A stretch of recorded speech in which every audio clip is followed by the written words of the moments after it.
నమస్తే, welcome to BRK real estate. నేను ఝాన్సీ. ఇవాళ మన స్టూడియోలో మనతో పాటు ఉన్నారు real estate investment advisor Nanduri Ravikumar garu. మరి సార్ ని ఇవాళ అడగబోయే క్వశ్చన్ ఏంటి అని అంటే గోల్డ్ కి సంబంధించి. గోల్డ్ అంటే ప్రతి మహిళకి ఎంతో ఇష్టం అని అందరికీ తెలిసిందే. సో ఆ గోల్డ్ రేట్లు ఏవైతే ఉన్నాయో అవి ప్రస్తుతానికి తగ్గుతూ ఉన్నాయి, మరి ఫ్యూచర్ లో పెరుగుతాయా అనే వాటి గురించి క్లియర్ గా సార్ అయితే అడిగి తెలుసుకుందాం. నమస్కారం సార్. నమస్తే సార్, మరి గోల్డ్ రేట్స్ లో ఉన్నట్టుండి ఒక్కొక్కసారి హైయర్ రేట్స్ కి వెళ్ళిపోతుంటాయి సార్, ఒక్కొక్కసారి తగ్గుముఖం పడుతూ ఉంటాయి సార్. ప్రస్తుతానికి అయితే కాస్త తగ్గినట్టుగా అయితే విన్నాం సార్, అది ఆషాఢ మాసం ఎఫెక్ట్ అవ్వచ్చు. సో మరి ఫర్దర్ గా ఫ్యూచర్ లో ఎటువంటి ప్రభావం ఉండబోతుంది సార్ గోల్డ్ పై? Very good. ఇప్పుడు గోల్డ్ రేటు 1,02,500 దాకా 24 క్యారెట్ల గోల్డ్, 10 గ్రామ్స్ గోల్డ్ తొలమంటారు. తొలమంటే 10 గ్రాములు. అది 1,02,500 దాకా పెట్టి ఇప్పుడు సుమారుగా 97,000 దాకా వచ్చింది. అంటే 5,500 రూపాయలు తగ్గింది. తగ్గు ముఖం పట్టడానికి ఫస్ట్ కారణం ఏంటి, అలా పెరిగిపోవడానికి కారణం ఏంటి అని రెండు చూస్తే మనకి అలా పెరిగిపోవడానికి పరుగులెత్తి పెరిగిపోవడానికి కారణం ఏంటంటే యుద్ధ వాతావరణం వచ్చింది. అంటే ఇండైరెక్ట్ యుద్ధాలు జరిగినా కూడా గోల్డ్ మీద కూడా ప్రభావం వచ్చింది ఎక్కువగా. ఎందుకంటే యుద్ధాలు జరిగినప్పుడు జనాలు ఏంటంటే అన్ని వదిలేసుకుంటారు. అన్నిటికంటే మెయిన్ ఏంటి, ప్రాణం. ప్రాణం ఉంటేనే ఈ ఆస్తులు, ఈ అనుభవించడం, ఈ ప్రపంచం కదా. సో అన్ని వదిలేసుకుని ఆ మూట పట్టుకుని ఆ లాఫింగ్ బుద్ధ బొమ్మ ఉంటుంది, మూట పట్టుకుని ఆయన పెడుతున్నట్టుగా ఉంటుంది లాఫింగ్ బుద్ధ చైనీస్. ఆ విధంగా అందరూ కూడా ప్రాణాలు చేతిలో పెట్టుకుని పర్యటన ఉంటారు. ప్రాణాలు చేతిలో పెట్టుకుంటాడు కానీ ఇవి చేతిలో పట్టుకుపోతాడు అన్నమాట. బంగారం, వెండి. బంగారం అయితే ఖచ్చితంగా పట్టుకు పారిపోతుంటాడు. అందులో బంగారం అయితే హ్యాండీగా ఉంటుంది కదా, 10 కేజీలు 5 కేజీలు అయినా కూడా మనం మొయ్యగలుగుతాం. బంగారం కాబట్టి ప్రాణంగా పట్టుకుని పెడతాం.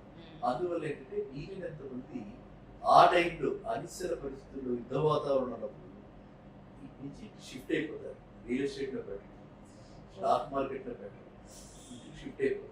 ఈ విషయం ఎవరికి తెలియదు సార్. అసలు ఈ కోణంలో కూడా చాలా మంది ఆలోచించారు యాక్చువల్ గా. ఆ కోణంలో ఆలోచించే పెట్టబట్టే ఆ బంగారం కాస్త పరుగులుతుంది. లేకపోతే బంగారం మామూలుగా మనకి చూస్తే ఇండిపెండెన్స్ తర్వాత నుంచి ఇప్పటిదాకా చూస్తే మామూలుగా బంగారం 7 to 10% పెరుగుతుంది సంవత్సరానికి. కానీ లాస్ట్ ఇయర్ అలా కాలం, ఒక్కసారిగా 30-35% పెరిగింది. అలా ఎనామరస్ గ్రోత్ అంటే పెక్యులర్గా అలా గ్రోత్ రావడానికి కారణం ఏంటంటే ఈ పొలిటికల్ టెన్షన్స్, జియో పొలిటికల్, ఇక్కడ కాదు అక్కడ ఆ టెన్షన్స్ ఒకటి.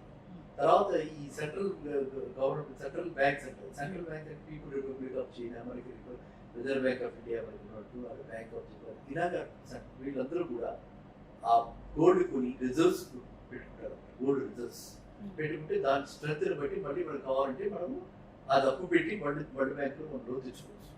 ఇండియాకే అప్పు కావాలంటే అలా కూడా గతంలో ఇండియా చేశారు. కాబట్టి ఆ విధంగా కూడా వీళ్ళు కూడా ఇన్వెస్ట్ చేస్తుంటారు. అలా కూడా కొన్నారు. ఇన్వెస్ట్మెంట్ అంటే సార్ ఇప్పుడు మామూలుగా ఇప్పుడు లేడీస్ అంటే ఆభరణాల రూపంలో డిజైన్ గా చేయించుకుంటారు. అలా కాకుండా కొంతమంది ఇన్వెస్టర్స్ ఎవరైతే ఉంటారో వాళ్ళు ఏం చేస్తారంటే ఉన్న డబ్బుని మీరున్నట్టుగా ఇలాంటి టైంలో బిస్కెట్ల లాగా, బార్ల లాగా కొనుక్కుంటారు సార్. మరి దాని గురించి ఇప్పుడు బిస్కెట్ల బార్ల కొనుక్కునే వాళ్ళంతా కూడా ఇన్వెస్టర్స్. అది 24 క్యారెట్. దానివల్ల మనకి లాభం ఏంటంటే మనకి ఏ మాత్రం కూడా వేస్టేజెస్ ఉండవు. మనకి మామూలుగా మీరు ఒక చెవితో ఒక చెయ్యిలో కొనుక్కుంటే దానిలో వేస్టేజెస్ ఉంటాయి. అంటే తయారు చేయడానికి ఎంత అని చెప్పిపోతుంది. తర్వాత మేకింగ్ ఛార్జెస్, మజూరీ అంటారు, అది మేకింగ్ ఛార్జెస్ అని ఉంటాయి. అది మనం కొనుక్కున్నప్పుడు అలా ఉంటాయి. అమ్మడానికి వెళ్ళినప్పుడు మళ్ళీ ఇంకా తగ్గుతాయి, మళ్ళీ తగ్గిస్తారు. వినా కొన్నా మనకి 2 వైపులా బాగులేదు.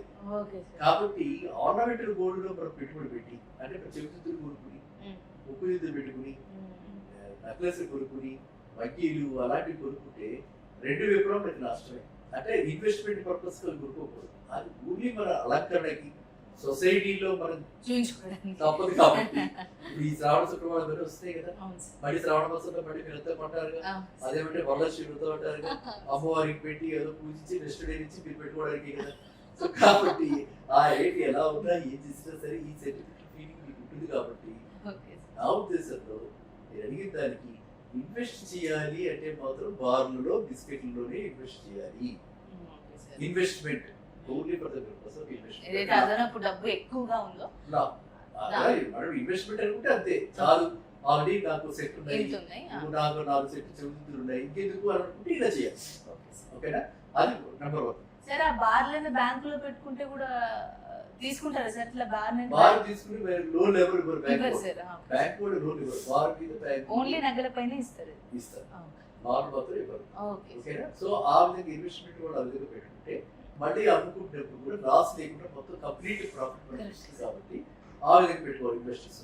ఆర్నమెంట్ కూడా ఇలా పెట్టుకోవాలి.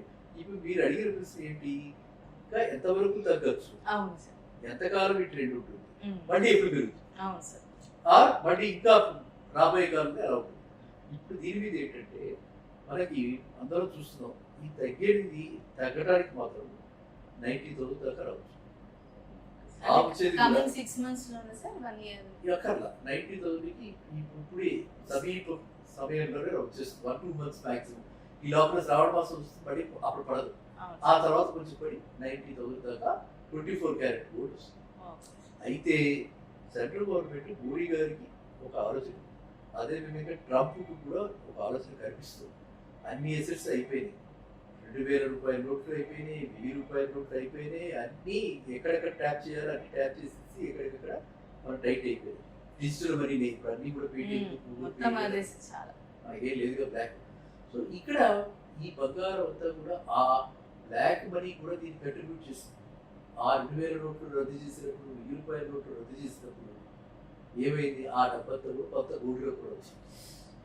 అప్పుడు గోల్డ్ షాప్లో కిటకిటలు ఆడిపోయి, ఒకసారి చూడండి మీ ఛానల్స్లో కానీ ఎక్కడైనా సరే గోల్డ్ షాప్స్ చాలా కిటకిటలు ఆడిపోయి రద్దీగా ఉన్నాయి, బంగారం అంతా కొనుక్కున్నారు. అందువల్ల కూడా రేట్లు పెరిగాయి. రేట్లు పెరగడానికి అది కూడా ఒక ప్రభావితం. సో ఈ బ్లాక్ బంగారం ఏదైతే ఉందో ఈ బంగారాన్ని బయటికి తీయాలని సెంట్రల్ గవర్నమెంట్ యోచిస్తుంది. ఆయన ఆలోచన ఎలా ఉంది, ఆ ఆలోచనల్లో గనక ఏ మాత్రం అవి రూపుదాల్చి ఆలోచనలు కనుక నిజమైతే ప్రతి మనిషికి 250 గ్రాముల కంటే ఎక్కువ ఉండకూడదు అని ఒక నిబంధన వచ్చే అవకాశం. అసలు ఇదంతా చెప్తుంటే సినిమాలు గుర్తొస్తున్నాయి సార్. చాలా మంది కోటీశ్వరి ఇంట్లో వాళ్ళ లాకర్ ఓపెన్ చేయగానే డబ్బు బార్లు ఇలా కనిపిస్తాయి సార్. కరెక్ట్, అది నిజం కూడా. సినిమాలు ఎక్కడ చూస్తాయి, సమాధించే కదా.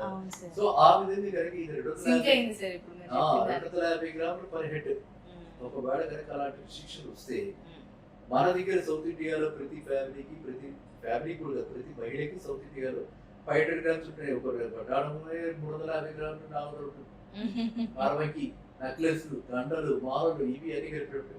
సో కాబట్టి డబాలని రేట్లు పడిపోయిన అవకాశం ఉంది, పడిపోవచ్చు. లాక్డౌన్ అంటే ఈ 3 ఏళ్లలో మోడీగా ఈ టర్మ్లో, నెక్స్ట్ టర్మ్ వచ్చేసి ఈ టర్మ్లోనే ఒకవేళ అలాంటిది కానీ వస్తే, ఇంపోజ్ చేస్తే గోల్డ్ రేట్ బాగా భారీగా, ఇప్పుడు నేను చెప్పిన 95-90 అది విడిపోయి 60 కూడా వెళ్ళిపోయే అవకాశం.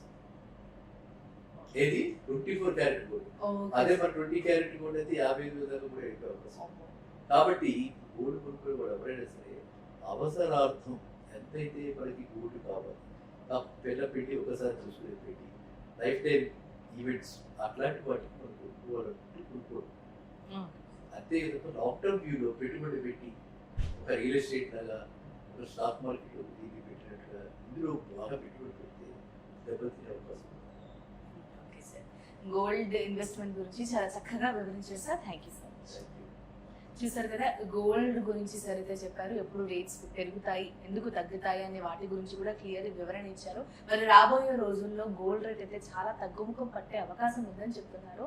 సో సార్ చెప్పినట్టుగా తప్పని పరిస్థితులు అయితే కొనేసేయండి. లేదు అంటే కొన్ని డేస్ ఆగితే కనుక మీకు ఏదైతే ప్రైస్ ఉందో అది తగ్గుతుంది. సో ఈ వీడియో కనుక మీకు నచ్చినట్లయితే, యూస్ఫుల్ అనిపిస్తే లైక్ చేయండి, సబ్స్క్రైబ్ చేయండి, షేర్ చేయండి. ఇది వాటి ఎపిసోడ్. మరొక ఎపిసోడ్లో మళ్ళీ కలుద్దాం. నమస్తే.